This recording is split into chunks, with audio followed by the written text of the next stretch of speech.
As July winds down and we continue to give you all this free content on Have You Ever Seen, I keep trying to come up with ways to tie what I say in the sponsor portion of the show into the movie in question. This time I'm not going to do that. I'm just going to come to your house and punch you right in the face. Buy Sparkplug coffee, I'll hit you again, bar. Get out of here, hit you again. See what I did there? I tied it in after all. With the hitting in the face, not the Jimmy Stewart impression. And fear not, there will not be any unprovoked striking of your person. I've never been in a fight in my entire life. I think if pushed hard enough, I might be one of those guys who sees red and does things it doesn't look like he can do, especially at my age and my weight, and I'd probably end up in the hospital after all is said and done in a fight, after a fight, because of a fight. But there's no way I could ever be a prize fighter. I don't have the toughness or the discipline for that. But it does not take discipline or toughness to buy the freshest, fairly traded, premium Arabica beans in all of Canada. It just takes computer access and money. You can get decaf or half calf, and you can choose from an assortment of blends and roasts. Sparkplug also has a rotation of seasonal blends for those who don't like to drink the exact same thing day after day, week after week, month after month. If you become a member of the Autopilot Coffee Club, even better. Then you'll get deals and also perks that a customer who only buys casually just isn't eligible to get. And you'll save money on every order. You can also customize your membership to get what you want when you want it. You just can't call this a Coffee of the Month club. Not when they give you that flexibility, and not when they let you cancel or pause your membership whenever you need to. If you need to. Canadians and Americans will get their orders within a week, and Canadians don't even have to pay for shipping. Pretty cool, huh? So your destination is sparkplug.coffee/HYES. Look around, find something you like, and then use that HYES promo code to save 20% off your very next order. All right then. I'm sorry for threatening you a minute ago. I shouldn't have done that, even in a joking way. Podcasts about classic movies shouldn't imply violence at all, even if the subject matter is all about a pugilist. But I should start talking about the pugilism right now, so let's get this thing started. Action!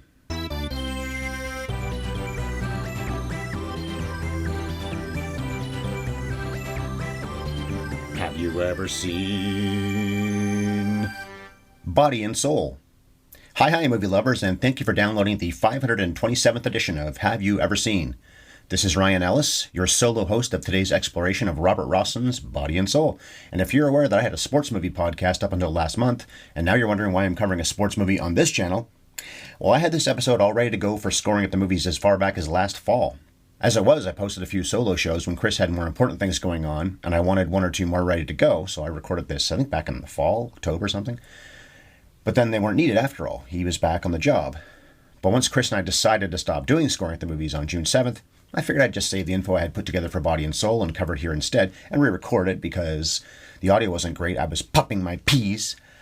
By the way, about the audio, I'm recording this slightly differently. I'm facing the computer, and I don't have the table between myself and nobody, usually between me and Bev. So I think it'll probably sound about the same. We'll find out soon, won't we? And of course, Bev isn't here today because this is a solo show, as all my Friday shows are. So I'll saunter through this escapade by going through the movie scene by scene and give my take on things as we piece through it. What other take am I going to give but my own? There will be some asides, references, impressions, and possibly even a smidgen of tomfoolery. That's just how it does it. I love that. J.B. Smoove in Curb Your Enthusiasm. That's how I does it, Larry. So let's set it up.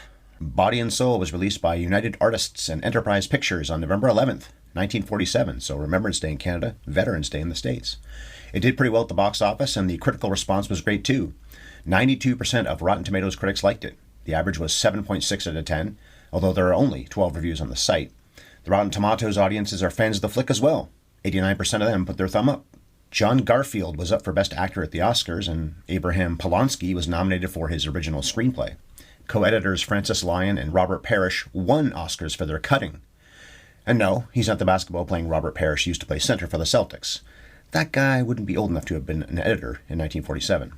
Although he was pretty old when I was watching basketball. Anyway, boxing movies taking home Academy Awards for their editing is pretty common, incidentally. Rocky, Raging Bull, and the Kirk Douglas flick Champion won trophies in that category too. In fact, Champion was... what year was that? 49 maybe? So only a couple years after this. Car racing movies have been fated... I like that word, fated, F-E-T-E-D, with Best Editing Oscars fairly often too. Ford versus Ferrari won the trophy a few years ago. Grand Prix won it back in the 60s. Other sports flicks that were given gold naked guys for their efforts in the editing room were The Pride of the Yankees, which Bev and I covered many years ago, and the horse racing film National Velvet. What is that, velvet? It's beautiful. As far as American Film Institute lists go, Body and Soul is one of the 50 nominees for the top 10 sports movies in the top 100 genres list, although it didn't make the cut.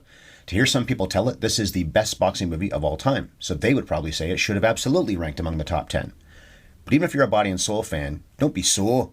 It's hard to knock out the likes of Rocky and Raging Bull, which were both in the top 10. In fact, I think they were number 1 and number 2.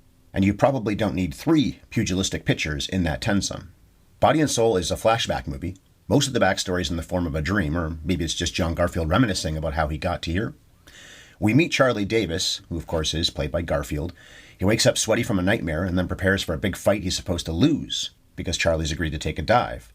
We don't know that quite yet, but considering the tension when he goes to see his mother and his sort of girlfriend, sort of not girlfriend, Peg, it's clear that there has to be a good reason why everybody is so on edge.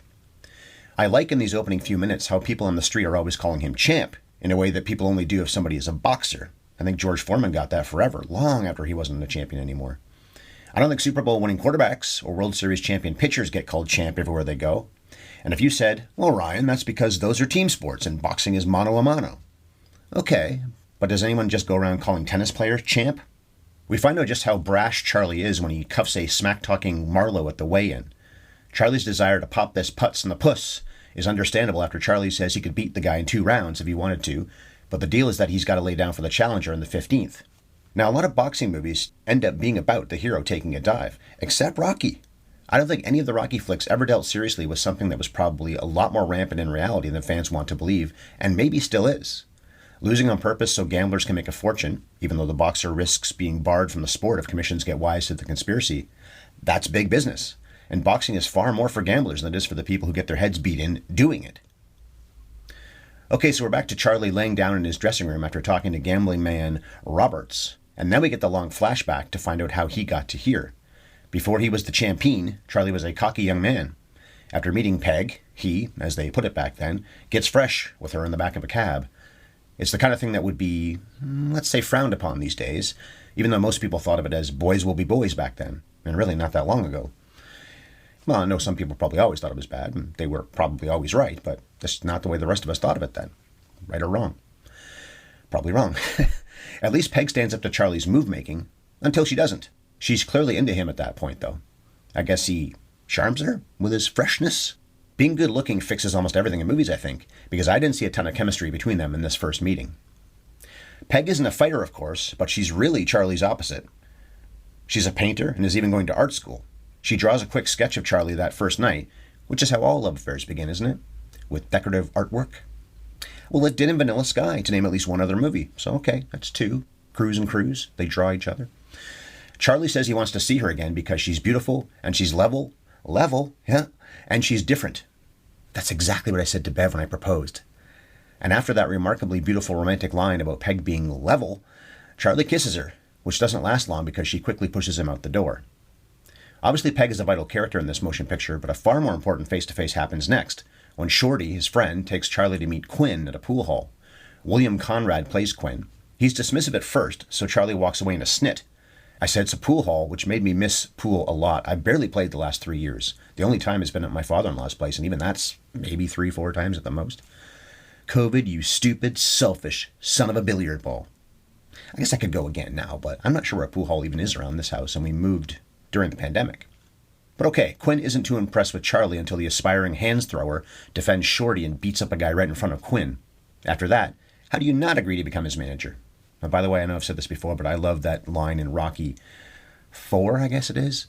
Or maybe 2, one of them anyway, where Rocky says to Adrian, if you want me to throw hands with Creed no more, throw hands. I love that phrase. We meet Pa Davis briefly after this, right across the street from the pool hall, in fact.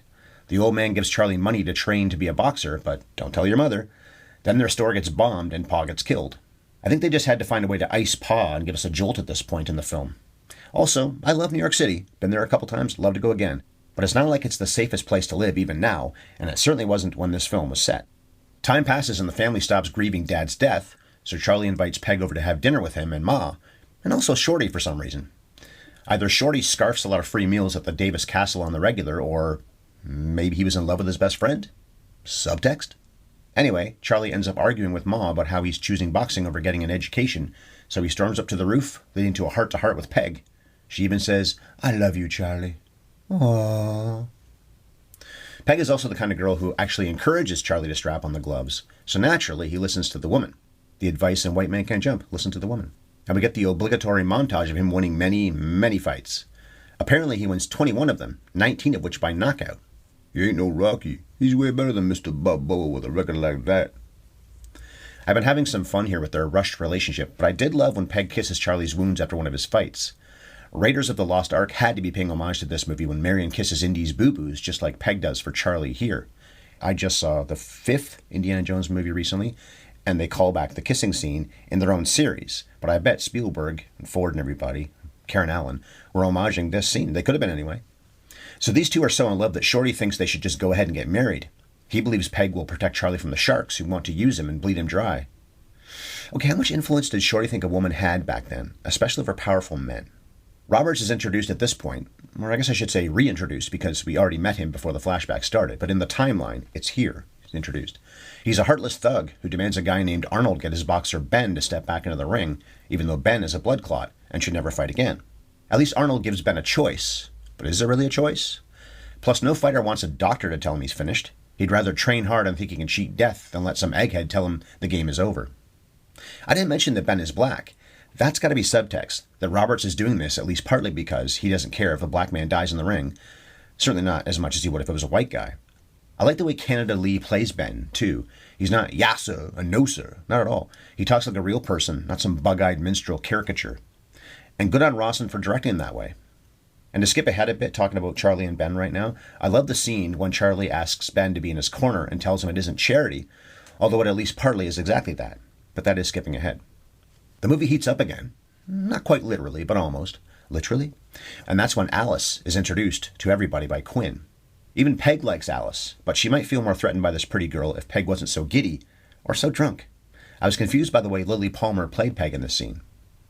Anyway, Quinn even gets Alice to join them during Charlie's training sessions, but the Quinster sees the way she could get her hooks in Charlie, so he wants her to go home. But she isn't going anywhere.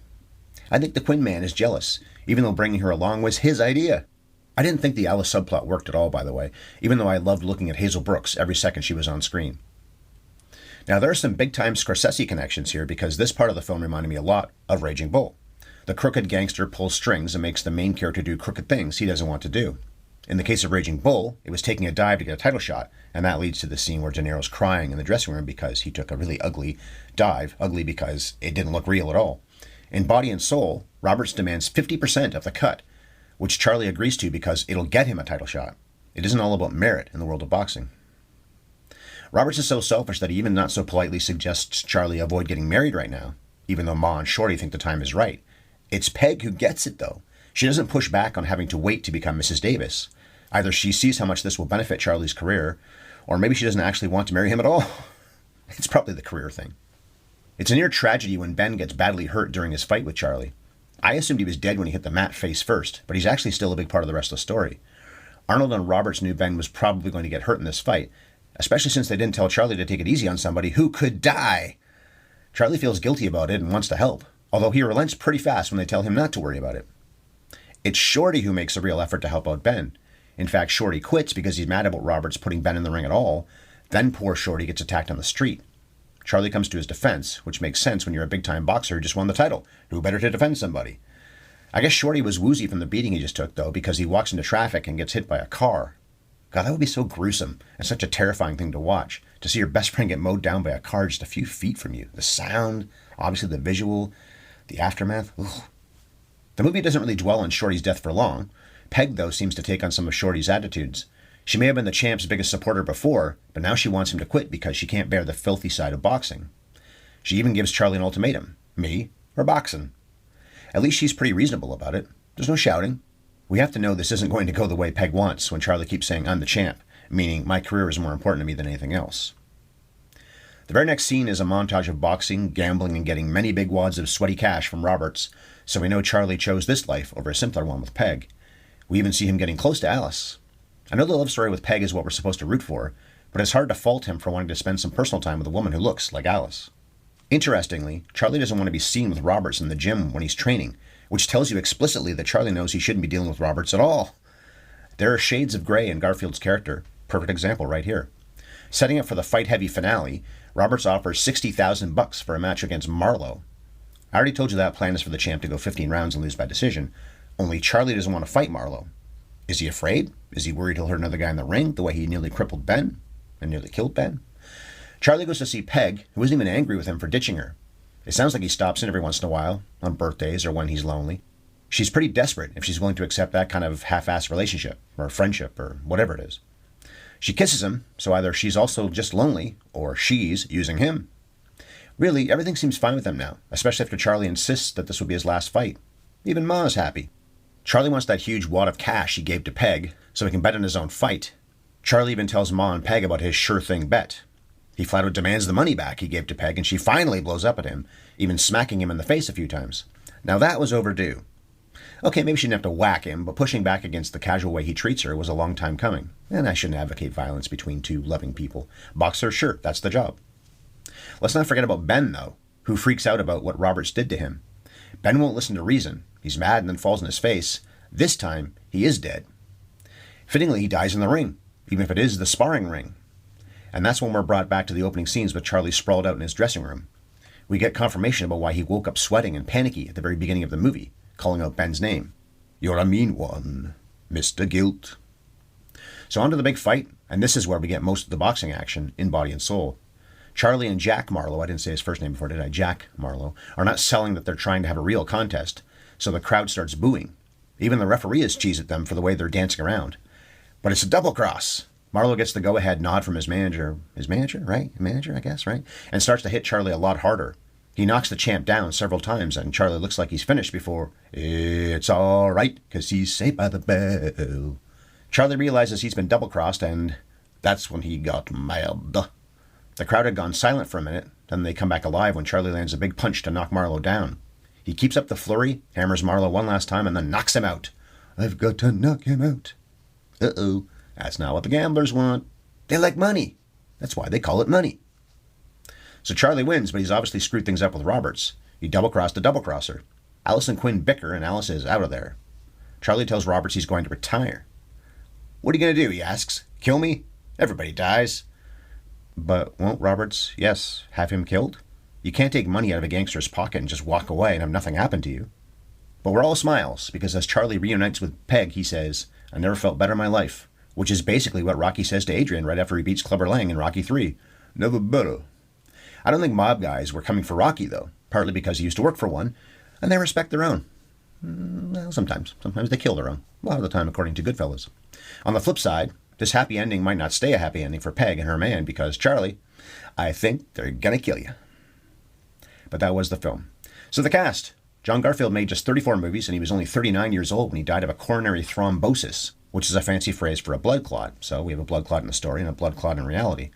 Johnny G was becoming a major star and had put together an impressive body of work in the 40s. He did die in the early 50s. The Postman Always Rings Twice and Force of Evil were both released in the mid-40s, plus he was in the Best Picture winning Gentleman's Agreement in 1947. I can't be the first person to ask this question, and for this reason, but was the guy who created Garfield a fan of this actor? Because the cat in Jim Davis's comic is, of course, named Garfield, and the man who owns the cat is named John. John is spelled differently, but otherwise, am I onto something here? Lily Palmer, who was born in Poland, and you can definitely hear her accent, worked for about 50 years and was especially prolific in the 60s, and of course she is Peg. Most of the titles on her IMDb profile don't stand out all that much, but she was in the Olivier Peck Nazi hunting flick, The Boys from Brazil, at the end of her career. Beautiful Hazel Brooks gets the introducing credit. She was in a film noir called The Basketball Fix a few years after this, more fixing of sports, which I watched not long after seeing Body and Soul. Why? I had to look at her again, mostly.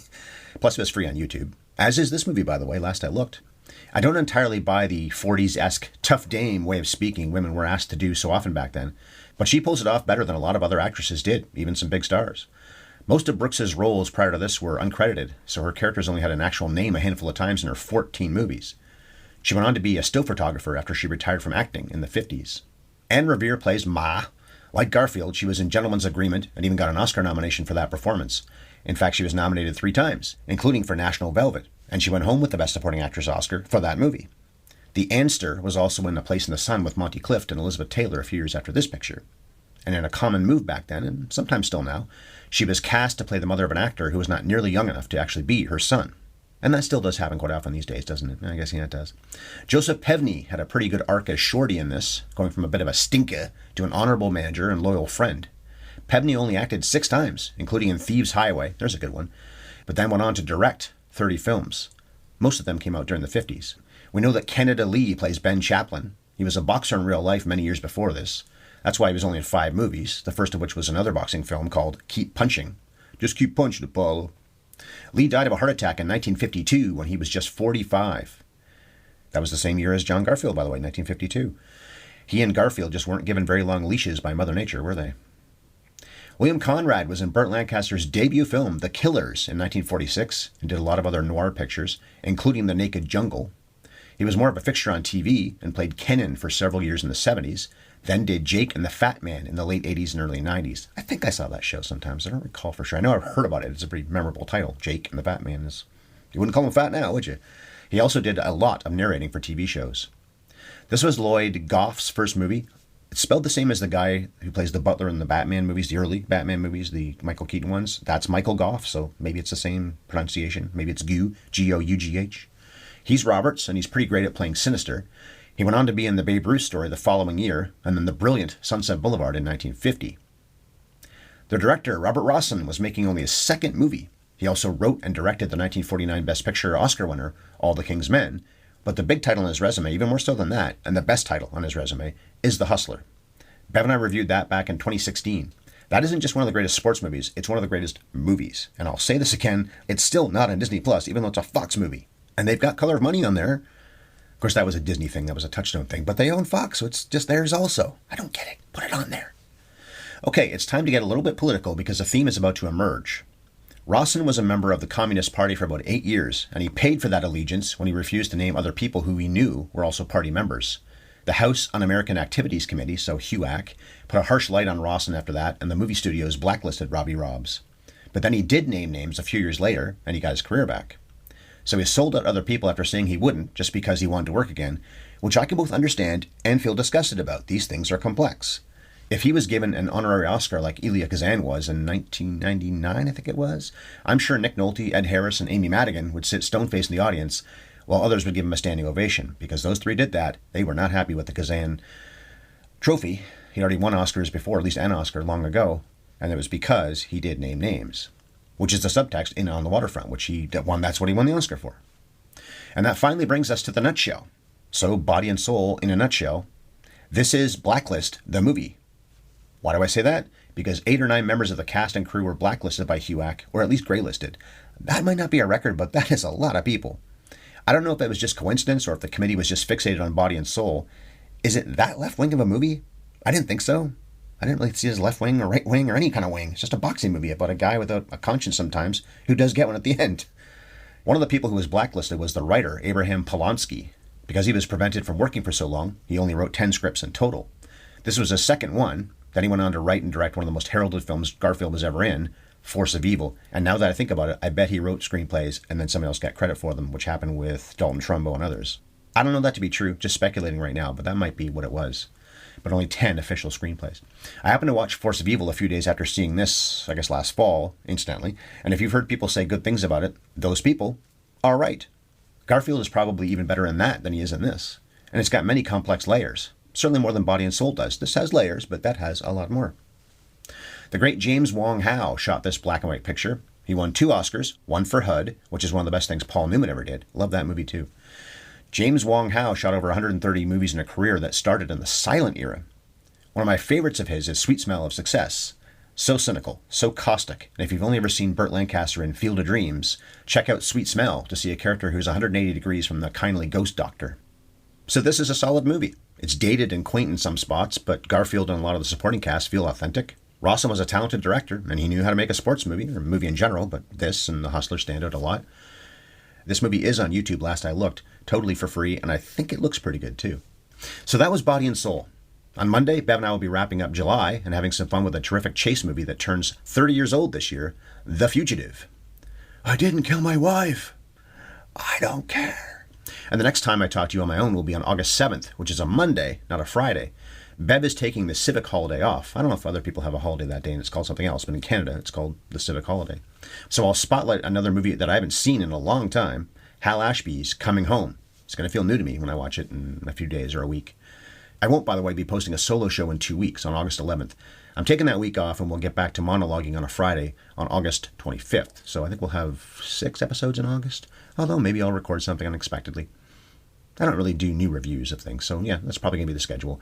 Nothing on August 11th. This episode and everything we've released this year is available on YouTube. Throw at HYES Ellis into your browser to find our library of shows. You can comment there, of course, but you can also email or tweet us. The email address is haveyouvseenpodcast@gmail.com, and our Twitter handles are @MovieFiend51, that's mine, and @BevEllisEllis. Obviously, that's Bev's. And I urge you to check out Sparkplug Coffee. You'll get that one-time 20% discount by using our promo code of HYES. Find your way over to sparkplug.coffee/HYES. That's the page to go to. Okay, thanks for listening. In tribute to Scoring at the Movies, my old podcast, I'll say, take her easy, Chaz. You probably don't have long until gangsters find you and kill you. So enjoy the time you have left, you dirty double-crosser, you stinker. And cut.